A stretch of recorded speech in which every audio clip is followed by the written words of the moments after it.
Hi, Assalamualaikum.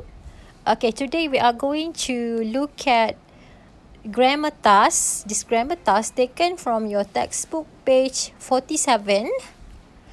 We'll be looking at the grammar and some any. Okay, we call this quantifiers. Okay, first of all, we are going to study the table and copy and complete the rules. Okay, for countable nouns, we use a and some and also any. So how do we use them? Okay, the first example, he wrote a book. Dia menulis sebuah buku. Okay, sebuah. That's an elephant. Okay, we use an for vowels. Okay, if the noun starts with the vowel A, E, I, O, U, you have to use N.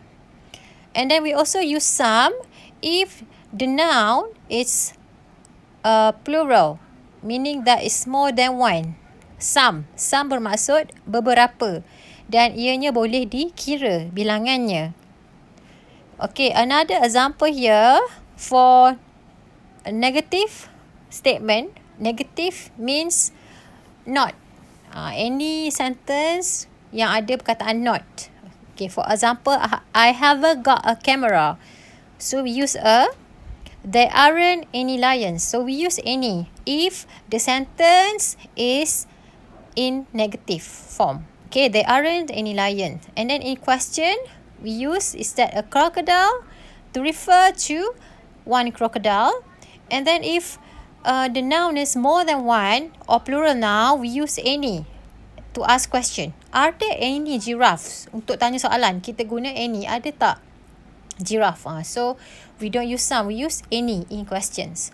Okay, and then for uncountable noun means you cannot count it. It's something that you cannot count. Okay, benda yang tak boleh dikira. Okay, these are the example. You can use some. Try some traditional African food. Okay, and then there wasn't any time to go on safari. Okay, safari is a concept. We cannot really count a concept, right? It's, okay, time. Did you see any wildlife? Okay, wildlife. Because wildlife refers to the idea of the wildlife itself. Dia banyak sangat kan. Jadi dalam konteks ni, ianya tak boleh dikira. So we need to use any. Okay. Okay, so let's answer this question. In affirmative sentences, we use what with plural, countable noun and uncountable noun? What do we use? Can you tell me? Okay, the answer is some. In affirmative sentences, we use some. Okay. And then B.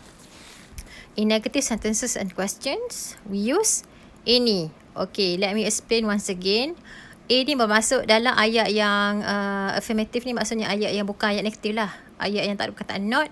Kita guna some untuk countable noun and uncountable noun. Dan untuk B dalam ayat yang negatif dan juga dalam bentuk soalan, ayat yang berbentuk soalan, kita gunakan any untuk plural noun and also uncountable nouns. Okay, so you have to answer this question.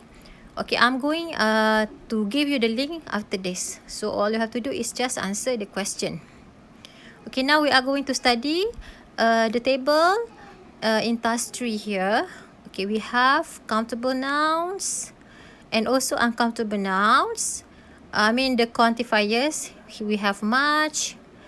Here we have much, many, a lot of. All of them means beberapa. Maksudnya benda yang banyak lah. Benda yang lebih daripada satu. We don't use much, many, a lot of with things that are not singular. Okay. For example, there are a lot of things to do. We didn't see many wild animals here, and how many endangered species live there. So, meaning that a lot of, a lot of and many are used with countable nouns. And what about uncountable nouns? We use a lot of, much. Okay, these two. For example, we had a lot of fun on holiday because we cannot count fun, right? tak boleh kira. There isn't much water in the river. So recently some of you recently you had to deal with water, right?